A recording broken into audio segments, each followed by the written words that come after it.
Hello and welcome to this week's Spun interview. We were so lucky to talk to kidnapping survivor and current LDS member Jan Broberg. She is a valuable advocate for women and children in the church and has used her lifelong healing journey, going from being groomed and taken by her next door neighbor as a child to teaching others how to look for signs of danger in their own communities. She is also an accomplished actress, as well as an author and producer. We learned so much from her. Please enjoy this interview. And if you are listening, you want to see us, head over to our new YouTube channel at Someplace Underneath.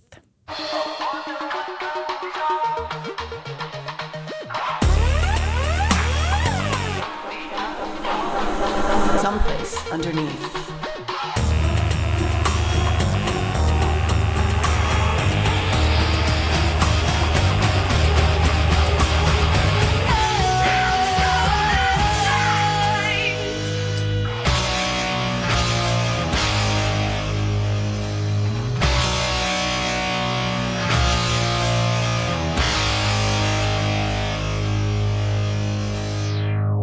We're trying to look at the why. We were coming across so many crimes in our earlier seasons that were connected to the LDS Church, and we had no idea about the LDS Church. And suddenly I'm immersed for the last 2 years in LDS culture, just trying to understand how that's happening. And I know that within your story, the main basis of it is not talking about the church world and your community there. And I would never blame the church for what happened, of course, that your abuser is a predator. Unfortunately, in places where people are very trusting and very welcoming, sometimes predators can kind of use that to their advantage. Absolutely. And so I know that you guys first were around him in the church. You guys met him through that community. Yep. Was the LDS culture a part of your daily life growing up?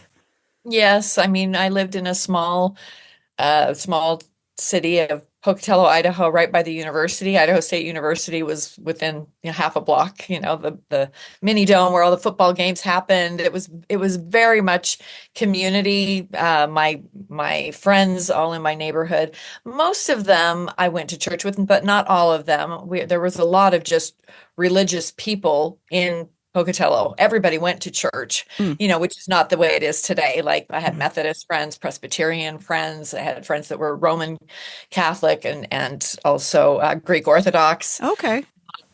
The only missing was I didn't have very many Jewish friends, I didn't have a lot of Muslim friends. I didn't have, a broad, but a lot of Christian denominations were in my neighborhood, and you kids you played with, it wasn't just exclusively your church people. Yeah. Okay, cool. Whenever your abuser came in, I hate saying his name. We probably should, but I just feel like he doesn't deserve this. I hate him. I'm sorry. I've never met him, but I hate him. When he came into your town, he, was in the church too. Do you know that if he came from a generational LDS family or if he joined into the church? No, he was definitely raised in the church because I know a little bit about his parentage, and for sure he was raised in the church. And I know his older brother has remained very active in the church and has a lot of, sorrow about this whole thing that happened to my family and distanced himself, from the brother. I mean, not that I've talked to him in recent years, but I just know but the younger brother was kind of I don't know, sleazy guy. And was he the one that was in the documentary?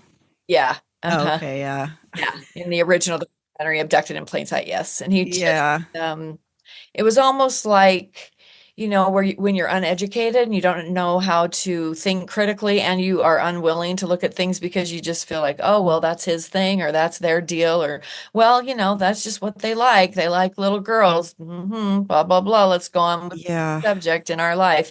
And that's kind of, I think, the way he was. I think he probably had his own issues and problems. So Yeah, I didn't really love how he spoke on the documentary personally, but No, he was something. yeah. My biggest questions that I'd love to ask is, so your abuser was considered a respected guy. Did he hold any positions of power inside of your church?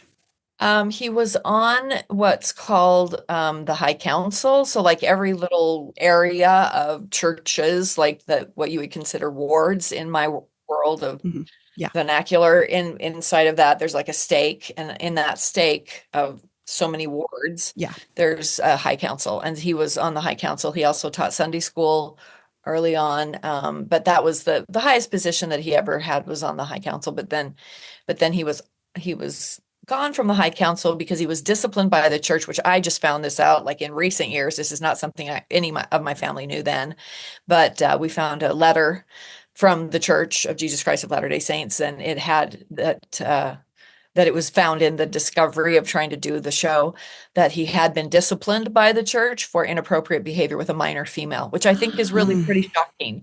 And it was 10 months dated, 10 months before my first kidnapping. So I think that is the most damning piece of evidence about what do religious organizations do, and have they gotten better? Yes. Has the LDS Church gotten much better in calling the police and reporting? Yes, but it's still, I believe the reason why it is so underreported to the police is because the guy sitting there in your high council, which would have been about 12 men sitting around a table, and this Mhm. guy, either because somebody on the high council knew he had done something wrong, the stake president himself might have known, because I believe it was the stake president's daughter. I know Mm. who those people were, but that's their story to tell. And of course, he's dead now, but his daughter isn't. I wish she would come forward. And Ugh. I believe that he had tried some things with her because she was their babysitter. And I'm young, I'm 9 or 10, and well, when the letter was dated, I would not have been 12 yet, but it would have been that my 12th birthday was coming up, and then the kidnapping happened just months after my 12th birthday.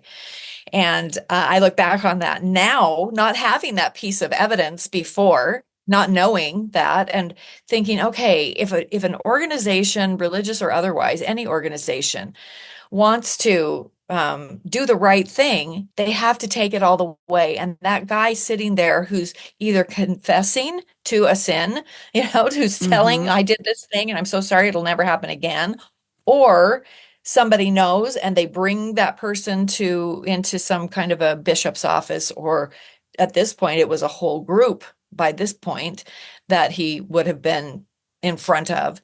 They have to know or be trained and understand what what the truth is behind the tears and behind the smile. And that's what I think is missing in most organizations, because people have worked with this man. He's been on their high council. He's been in Mhm. the Sunday school. He's been in meetings with other men. And I think for good men, it's very hard for them to think that there can be a predator among them, especially when you meet someone in a place of trust, like your church. You meet someone in a place, you figure everybody there is there for the same reason. So it's really interesting now that I have that letter that was discovered on church letterhead. Do you think that the way that they handled it was partly from the time period and people not knowing what to do about? Absolutely. I mean, my parents Yeah. genuinely did not know what a pedophile was. My FBI agent only said the word because it was in his FBI manual, and then had to go home and look it up. Like, what exactly is it? I mean, I know my parents had heard of a child molester. Mm. They talked a little bit about that. They said, is it like a child molester? Like a guy in the bushes that like grabs Yes, kids. yes, exactly. And he said, well, yeah, I think sort of, kind of, but sort of like they have a fixation. They're like, well, there's no way he's a child molester. I mean, we'd, take his children and as our own if they died, and they would do Right. the same for us. I mean, they're our best friends. We've known this family and done hundreds of activities with them by this point, hundreds. I mean, we do every family home evening together almost. We go on boating trips and snowmobile trips, and we go to Salt Lake and we go horseback riding, and we do all these things with their kids, Hmm. independent of parents or him, Yeah. and his involvement. So you're talking about somebody you have to think that you think. you think you know, that Mm-hmm. is so close to you, you would let your children, be adopted by them. Not that my parents agreed to that. They didn't, but he asked my parents if they would raise their kids. I guess the concept of a predator being someone that you know, that you're close to, probably someone even in your own family, and not some like scary guy in the bushes with an eye patch and a knife.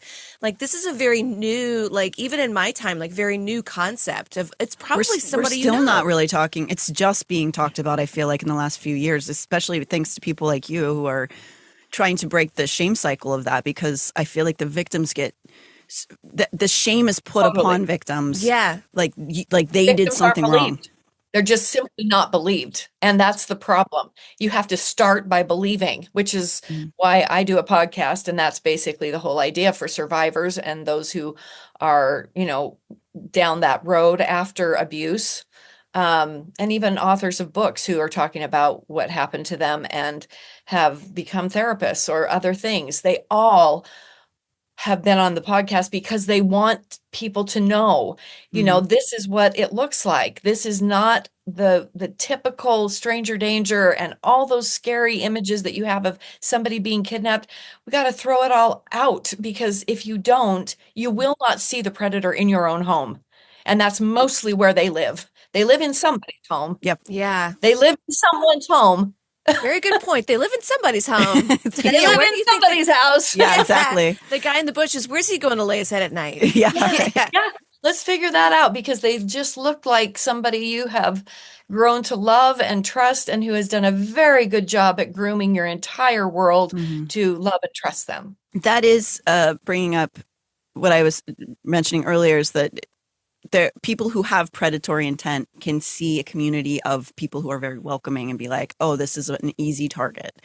And I think, like you said, that this was definitely a time period thing, because we still don't really have a full conversation about it in 2025.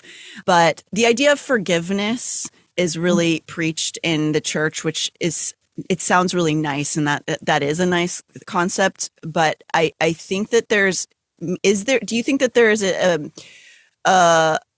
maybe a focal point, like a focus on the forgiveness over, maybe removing a dangerous person, thinking that like maybe that the spiritualism of the community could like fix it or make it okay, and if they say they're sorry, that it's sort of we have to forget about it and move on. Yeah, I do believe that is. I think that it's a double-edged sword, if we can talk double-edged swords. I think forgiving and letting go of a predator in your past life is a really remarkable freedom for you, the survivor. I believe that with all my heart. However, I don't believe that they get a free pass. I believe that they should be prosecuted to the fullness of the law, and I believe that what happens in a spiritual setting is that people think they can handle it themselves. People think, well, he's contrite, he's cried, he needs a second chance. I'm like, yeah, the second chance is your kid.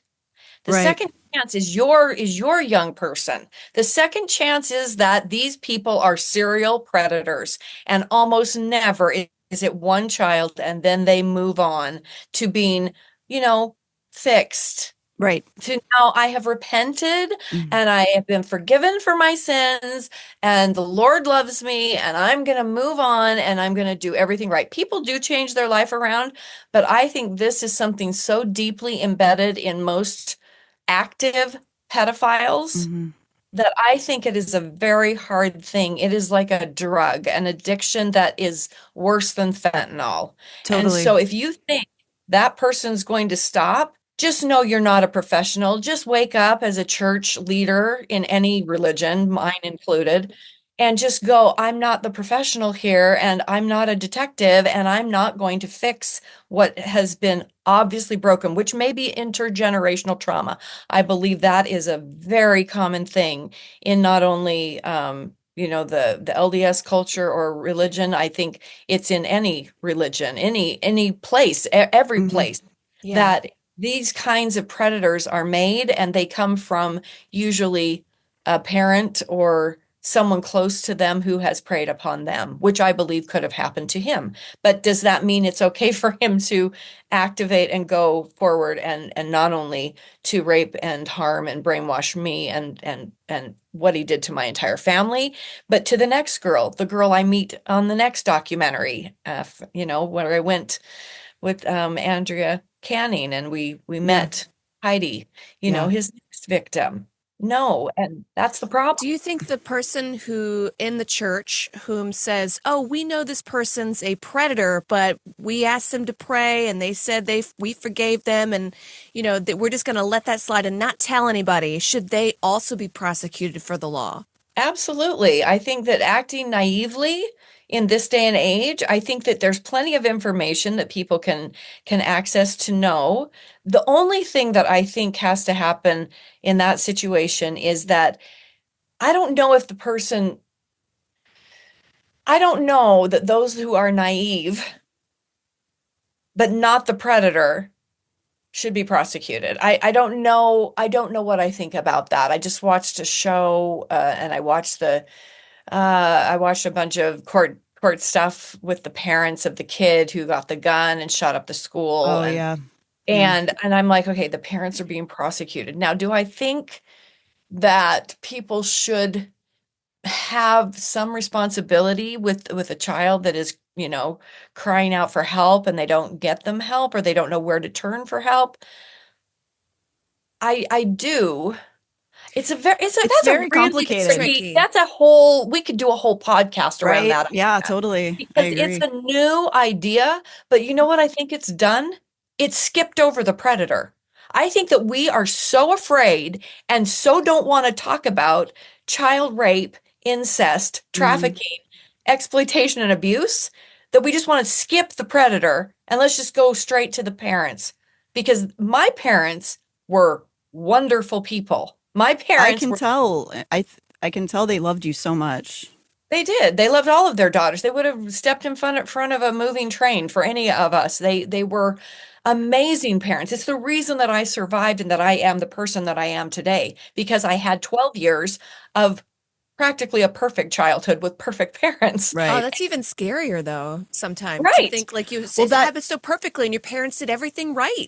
That's why it's those communities, like, especially in a really like lovely, almost, we know like most LDS people are so lovely and so kind and smart and wonderful, but having no protection for the kids and not teaching women and children and adult men too about what predators are ultimately, and to put them, even if it's not even about retribution, in my opinion, about the predators being taken out of the situation, like you just said, I think that it is a compulsion. They are equipped with every emotional trick in the book. Their compulsion is so strong. They should be removed for the safety of everyone, even if you don't want to punish them, even if you feel like they should be forgiven.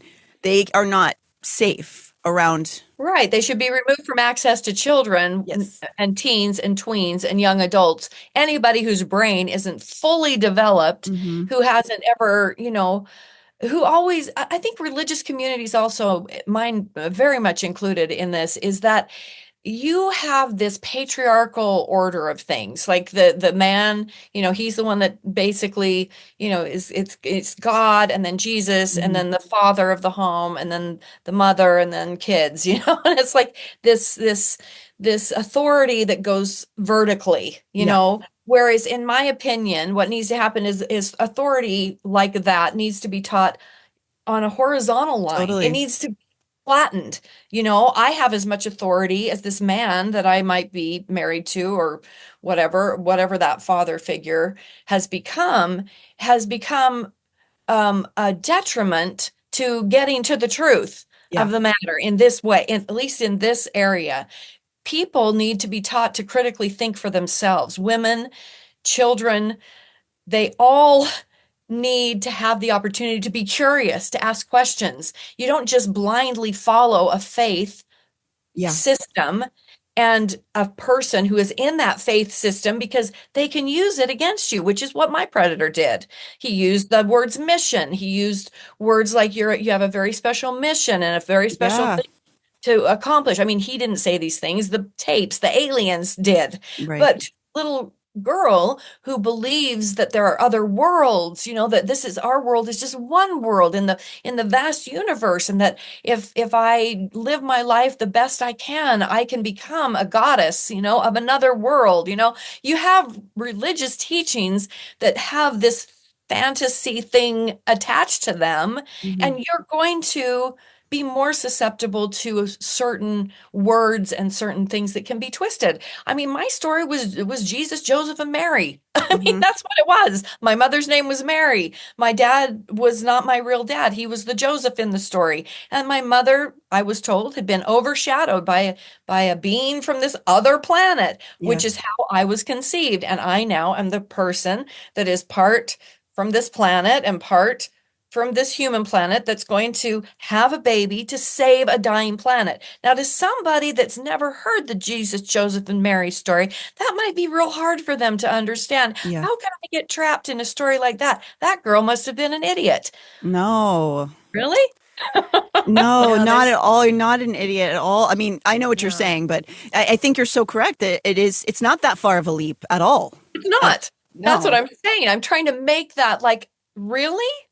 Yeah. Every person in this country and most countries around the world know that story. Yeah. They believe in that story. It doesn't matter if you're Mormon or Catholic or even Jewish, you know that story. Right. Definitely. You do. Yeah. And he knew that. He knew exactly what. And that I believed it 100%, that I totally believed in it. We've been doing the Christmas thing on Christmas Eve, where sometimes I was the donkey, that my mom had a little cute hat with the donkey ears, and sometimes I got to be Mary and hold the baby, and we sang songs, and we've acted it out at church, and we sing about it in all those hymns and those beautiful songs that still make me cry today, that I love. I still believe the story. Sure. But I believe that story can be manipulated. And I also believe that somebody might believe a different story, and we're all going to get to the same loving space in heaven that I believe God is. Yeah. So I might be a little different. But isn't that what spiritualism at the end of the day is? I'm a Mormon with a twist. Yeah. I love that. I think that's great.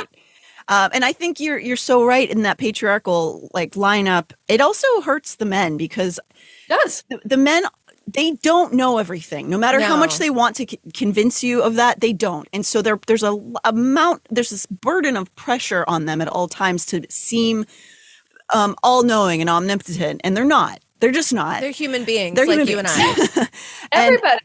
Everybody. They don't have the equipment they need to deal with something of the caliber of a sex predator. They just don't. Right. And I do think that there is a level of embarrassment on their part too, of wanting to cover it up so they don't look like they are fools or they're not speaking for God. And I think Aren't we all like that? Yeah. Don't we all? Have you ever wet your pants? Are you trying to find the bathroom to fix? I mean, you maybe haven't, you're young, but I'm getting to this point in my life where I'm like, oh, I can't hold it, I'm announcing that as I'm running through Kohl's to the back to find the bathroom.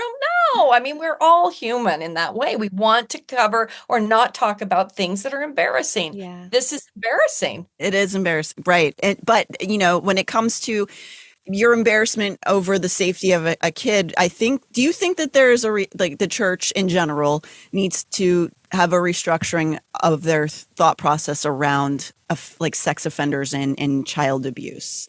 Do you think that there's a way that they need to speak about it? Do you think that they have a responsibility to speak about it differently? Well, I think if they would take the responsibility to, first of all, reach out and help survivors, that would show that they believe them.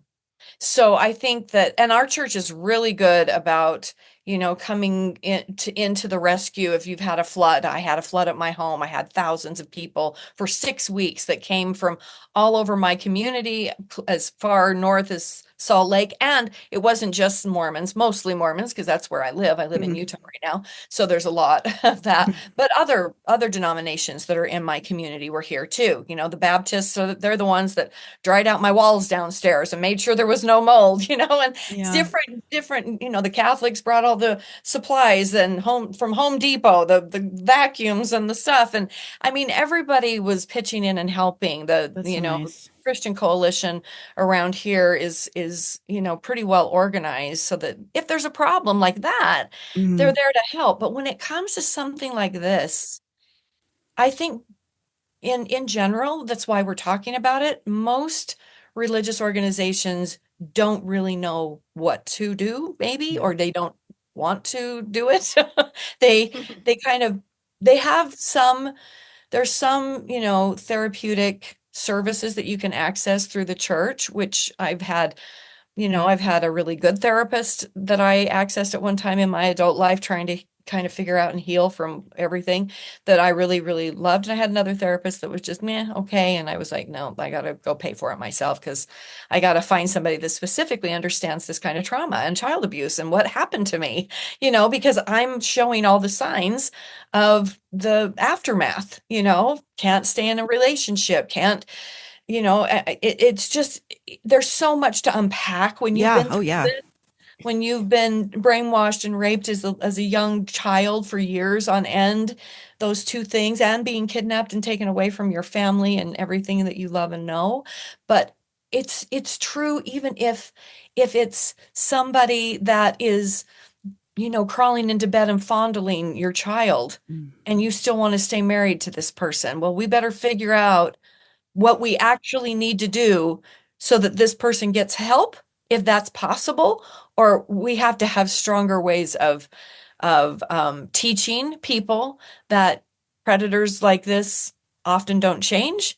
And are you willing to sacrifice your children? Exactly, because that does come at the cost. If you're willing to try to help that person, it might come at the cost of your children's Yeah. safety and wellness. Absolutely. Which actually makes me want to ask you. So I know that when he had confessed either to his bishop or one of the elders about something he had done prior to you, and they had sent him, or was it because of what he confessed to? They sent, or somebody, somehow he ended up with a therapist in California. Oh, yeah. I don't know anything about that having to do with the church, because that might have been something that he was told to do, but I can't imagine. I just don't see the church leaders finding a therapist for that in California. Yeah. Don't from Idaho. That's a stretch for me. So I don't really think that was a church thing. I think maybe somebody that he might have just, maybe he talked to somebody that said there's this new therapy if you're having, you know, if you're attracted to younger girls or whatever. If he would have said that, I know that was never said, you know, to my parents. He did confess about some abuse to my dad, who Yeah. then came and told my mom, and he was like, you know, and not, he didn't couch it as abuse. He said, oh yeah, I had sex with my aunt when I was like 5 and 6, you Yeah. know, or something like that. It was more like that. And at the time, Yeah.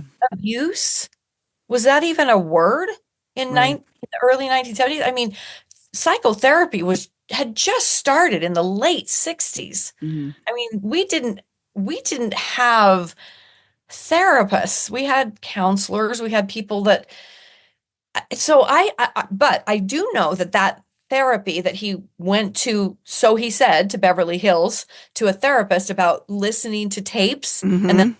next to a young girl that would have been the age when, now putting this together, the therapist would have said, you listen to these tapes, you lay next to a young girl, you don't do anything, you just listen to this, it's going to reprogram your brain. They're tapes about, this is just a young child and what happened to you, and this depression that you have because of what happened to you at this age. And that's whatever that therapist would have said. Mhm. Because Dr. Oz told me, you know, which I don't know that he knows every practice that was in place, but he's a pretty old guy, and he said, you know, that was a therapy when I was in my early, you know, years of being a doctor. Wow. we had heard of this like reprogramming therapy, you know, and you Mm. think about the space age and the time it was. Everybody's racing to space. Is there alien life? There's so many shows on TV about this. There's, Mhm. you know, from Lost in Space to I Dream of Jeannie, you know, they're Yeah. talking about, you know, things that are supernatural, so to speak. And so I believe that he could have actually gone there and that could have actually been given to him because those tapes were real. I mean, he was never, uh, I was asleep. I don't remember him ever doing anything to me at all. He was on top of the covers. Yeah. He was inside the bed, which is how it's portrayed Right. in all the shows. And I'm just like, stop doing that. That's not what it was. Yeah. I think it's important to know the truth. Right. No need to dramatize something that happened. Or, you know, No, he just it's laid on dramatic top enough. of the bed, laid there with his headphones on, listened to his tapes. My mom was in and out of the room putting laundry away, ironing downstairs, which is where she did all of that. That's, you know, that was very typical. It's so interesting in that time period, they would have, because obviously now we know therapy shouldn't involve a child in any way. Like there should never be a recovery therapy where you have to implement and use a child in the therapy. But Right. yeah, I mean, God, maybe that was just an experimental thing that was happening at the time. It's Yeah, so and fascinating. Dr. Oz even told me, and was off camera. This was like sitting there. I said, the things that people are going crazy about on my documentary are him getting into my bed and listening to these tapes, and my mom and dad and their sexual, innuendos with him. Mhm. Those things are making people so crazy that they hate my parents. I said, I have wonderful parents. This is really hard on me. I don't hate your parents. I fairly feel for them, and I really feel for how much criticism they probably face just by putting that's so vulnerable of them to have done that. And I think that what they did is really we important. were one of the first. I don't know that there was ever another family that did what we did in 2000. I know it's very brave. It was incredibly brave. And that's what I kept saying. My parents are so brave. And he said, and that's when he told me about that therapy that was debunked, that it didn't work, later. Right. But it was something that was being tried because, again, all of it was so new. So that could have been, one of those things that, was tried but didn't work and was debunked. And maybe he was trying. Maybe it was all just an excuse. Maybe he made it all up. Maybe he heard of that therapy and just made it up, that he was listening to music and just got it. He seems capable of making that big of a lie. So who knows, right? Of course. Yeah. I had a question also. You might not be able to answer this because it's a little bit not in your life, but it's okay. When I was reading through your book, and I'm really excited to read it more thoroughly, I just sort of I didn't realize it existed until recently, and so I was reading really, really fast. But you at one point, new book, the yellow book, the yellow book. Okay, yeah, the new one that has a ton of stuff in there about grooming and about the big juicy forward and afterward for people to get their head around this. And we'll definitely promote it for sure. What's the name of the book? Oh, I hope so. What is it? Just the Broberg story? Yeah, it's just a Jim Broberg story. Yeah, but it's really good, and it's the story written narratively. Like it's you can't put it down when you read the story, but it's also got these bookends that have, tips and how do you spot it, how do you see it, that kind of stuff too. Yeah, it's so great. I'm really excited to actually take my time and read it. But that it was mentioned that his wife Gail was a kid when she first met him. Mm-hmm. Do you know anything about how that marriage came to be? It seems like maybe she was a victim of his initially. Yeah, I believe that in my heart. I kind of believe that she was sort of maybe, I mean, I don't really know, but sort of his first victim, because she was only about 14 years old and she's very tiny, like I was, very, I don't know if at the time she had started her period, if she'd started to develop or not, but I certainly wasn't developing at age 14. And I was, taller and lanky, but not, I was pretty short actually. I was only 5'1", and I only started my period my senior year when I was just before I graduated. I wasn't even 18 yet, but I was almost 18 when that all happened. And I finally started to blossom, as they say. I know she was 14 when they met, and I know how he talked about her in various things that were written and in the discovery, cards and books, that, how much, his kid, he called her kid. Hey, kid, Yikes. Yikes. Yeah. Do you know if they were temple married and everything? Yeah. Uh-huh. Sure. Yep. All those basic rites of passage that you would do as a Mormon, girl growing up, and setting your goals on being married in the temple, Yeah. all those same things. Yeah. But I know that they had moved around a little bit, and I know there were problems and girls before me. And I know that now. So Yeah. that's I'm sure what came to pass, and whether she was completely brainwashed by him the entire time, or once she started having children, she just had to turn a blind eye and just didn't want to know, want to see it. The whole thing of them adopting a girl in Mexico, Yeah, that was chilling to hear. well, and that's real. And the thing is that people who disdain him now and publicly, even in our first documentary, said, "Oh, I just thought," like our friend Cor Hoffman, who I dearly love, who's deceased, but he and his wife wrote a letter of recommendation for them to go and adopt this girl from Mexico, and I mean, how would they have because he had known? everybody fooled in the beginning. Yeah. And as time went on, some people started to feel like, ooh, he's just, and I have a letter from Elaine Hoffman, his wife, that says, "You guys spend all your time with the Birchtolds. We can't get," and she was upset. She was literally, I have those letters, and I think, people started to see the intrusion that he was having with our family, and that it was, you've kind of forgotten about all the rest of us, your relatives, your family members,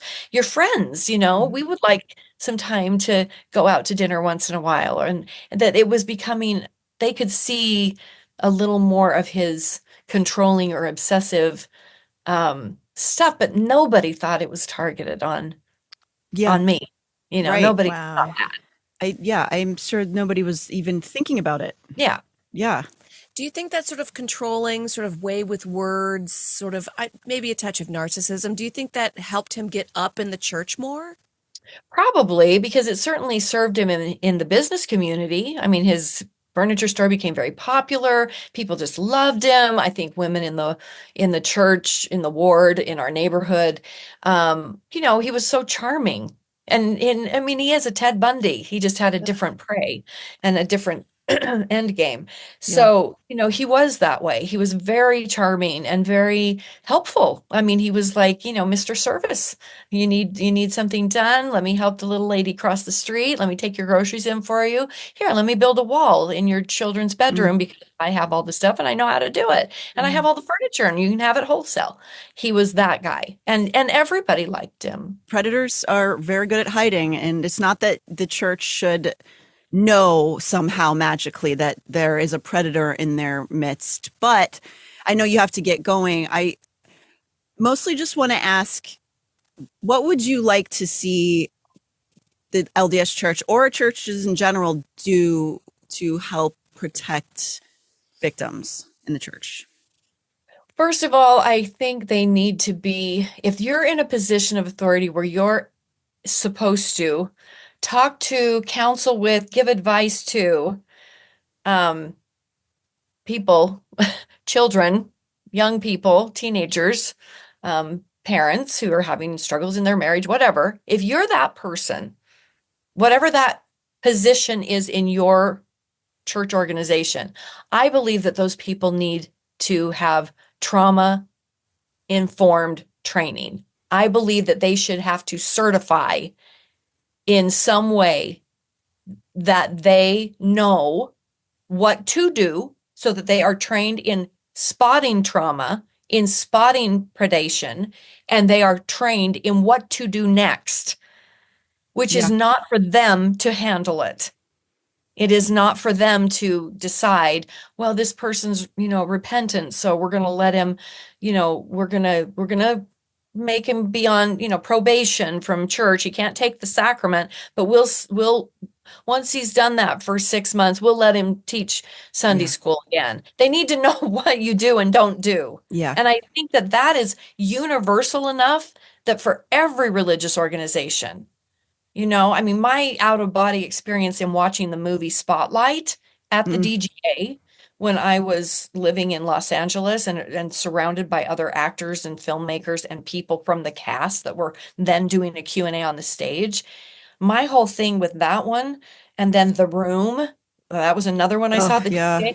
I mean, I'm wanting to scream from The Room. I mean, they're asking about camera angles and shots and how to get into character. And I'm like, I've lived in this. Yeah. I'm like, where's my movie? Yeah, right. I'm just screaming out of my mind. Like, does anybody get it?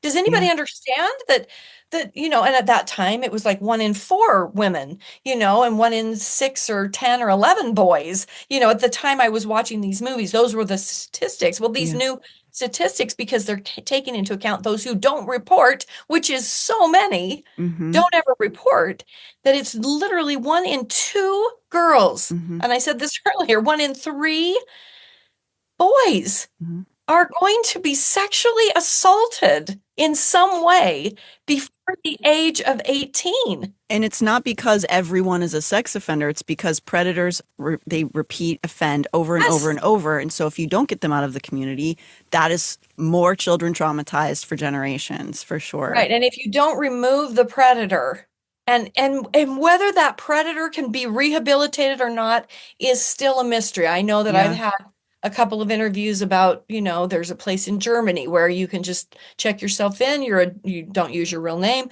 and just say, I'm a non-offending pedophile. I have these feelings and help me. And apparently they're having some success that they never offend and they go on with their lives and they are able to reprogram and whatever, whatever.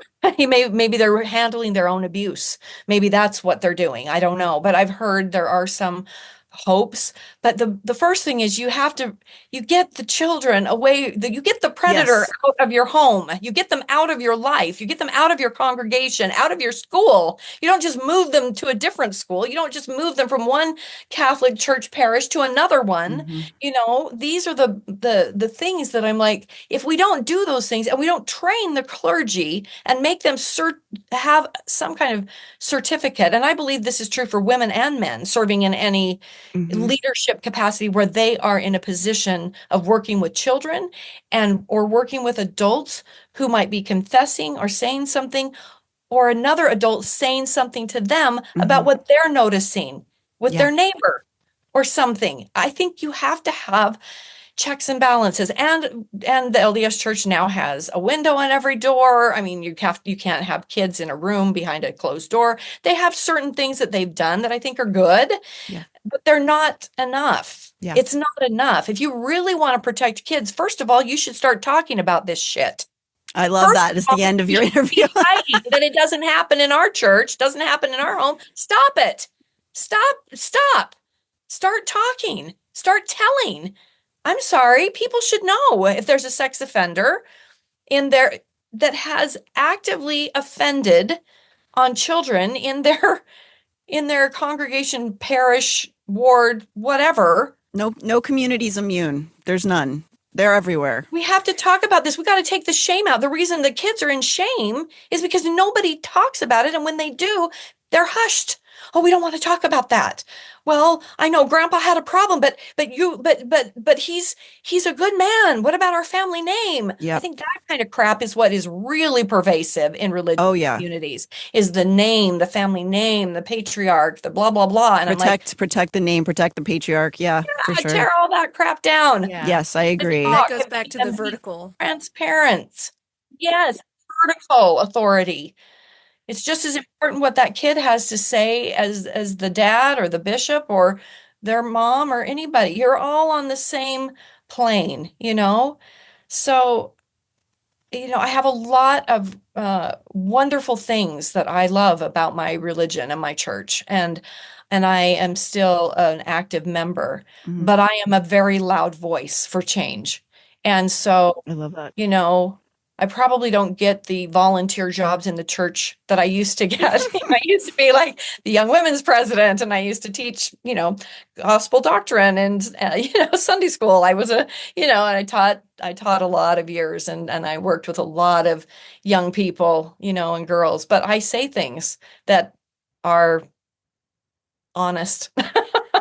Yeah. Tell the girls, I would say things that I'm sure, were not popular. Well, I think the church is lucky to have you, and I think Yeah. those kids are lucky to have you in the church. They need your voice. It's also very inspiring that you're still in the church. Yeah. I love that. Well, I have so many reasons. I have such wonderful friends. I have a wonderful community. They have come to my rescue and my aid when I've been so poor I couldn't buy groceries. Mm. I've had so many good experiences with the church as an organization.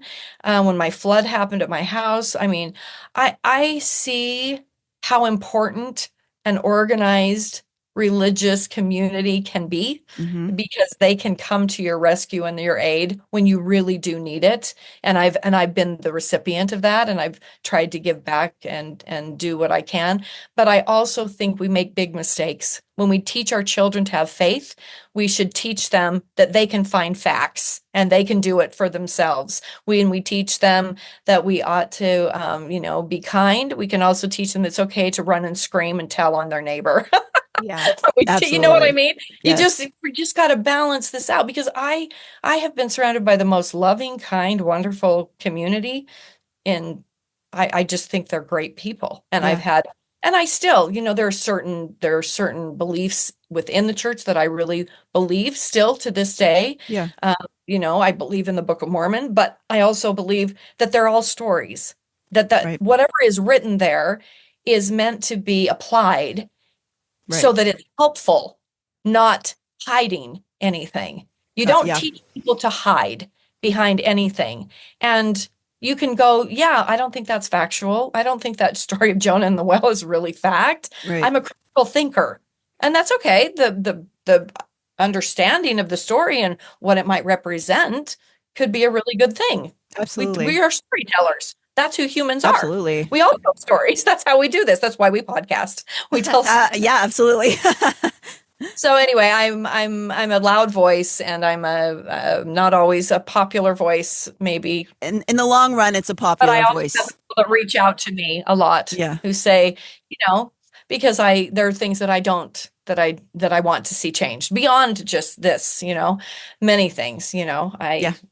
I'm a big pride flying flag in my June month, Oh, and I I'm a love big that. many other things. I'm And glad. I have I'm a glad lot to hear that. say That's about wonderful. a lot of other things because of my lived experience, because Yeah. of my experiences since my kidnapping, and Yeah. the people that I have been married to and the people that I have interacted with throughout my life. I'm like, no, that's not right. You don't Yeah. have it figured out yet, but that's okay. It There's a lot is. of love here, and we're gonna work together. And I you're gonna love hear that. my- I think that's so lovely. Yeah. I know you have to run, but is there anything you want to promote? You have a podcast, right? I do, the Jan Broberg Show. That's and we talk to other survivors, and we try to talk to them clear through to the inspirational, like what has helped you, what are you doing now. It's pretty inspirational, and their stories are pretty wow. We've all survived some things. So yeah, tune in there anywhere you listen to your podcast, and also my books are the Jan Broberg story is the more recent one that has a lot more juice in it, and something that I think every person should be required to leave the hospital with their new baby. It should be in the basket. They have to read it, leave, Yeah. so that they can see and protect, because it's meant Yeah. to. You see what you don't see, so you can protect your little bundle of joys. The other thing is the Peacock series, which Yeah. I'm most proud of. That show, I just started watching it. I'm excited to watch all of it. it's really fantastic. We won a lot of awards, and the writers and the showrunners and the cast and crew, everybody on the show really had one goal in mind. It was really that we can expose how this actually happens to everyday, regular American families and families around the world. It's now in Latin America. I did hundreds of interviews with people there, and it's not graphic. You can watch it. You could even watch it with your teenagers, and it's very, very well done. But you know that abuse is happening, but what you see is how the grooming and the setup to be groomed, what it looks like. He was a psychopath as well as a predator and a narcissist. So my story kind of encompasses everybody's story. So please reach out on my social media platforms. I'm on Instagram, TikTok, all of them, Facebook. I love to hear your stories, and thank you for letting me share my voice with you today. Thank you so much. That's why I much. It was great talking to you. We're so happy to have spoken with you. Thank you for doing this. Well, we can do another one if there's another day that comes up and you're like, oh, we need a little more of Jan's take on this. Please. Yeah. I could listen to you talk all day. Absolutely. Well, I could probably talk all day. And but thank you so much. You're both lovely, and I love what you're doing, raising awareness. Thank you. Same. That's how we prevent it. You have to raise the awareness, and you have to take the shame out of talking about this. It should not sit with victims who have been through abuse, kidnapping, and mental torture. We should not have any shame in telling our stories. 100%. We do not hold the shame the predator, the perpetrator does. Please leave that person in the dust. Find the resources that you need to help you heal. Come join my online community where we talk to each other and we believe each other and we tell each other our stories because we know we're going to be believed. Nobody's going to raise an eyebrow or ask us a nasty question. Thank you so much, Jan. We'll talk to you soon for sure. I will let you know when all this is going out as well. Yeah. Okay, thank you so much. I really appreciate it. And if you just look up Jan Broberg, the foundation is there. If you want to donate, there's all sorts of ways to find me, and I try to respond. Okay, cool. I'll make sure I get all of that out on the show, all the info. Okay, great. Thank you. Thank you. Have a great day. You too. Bye. Bye. What?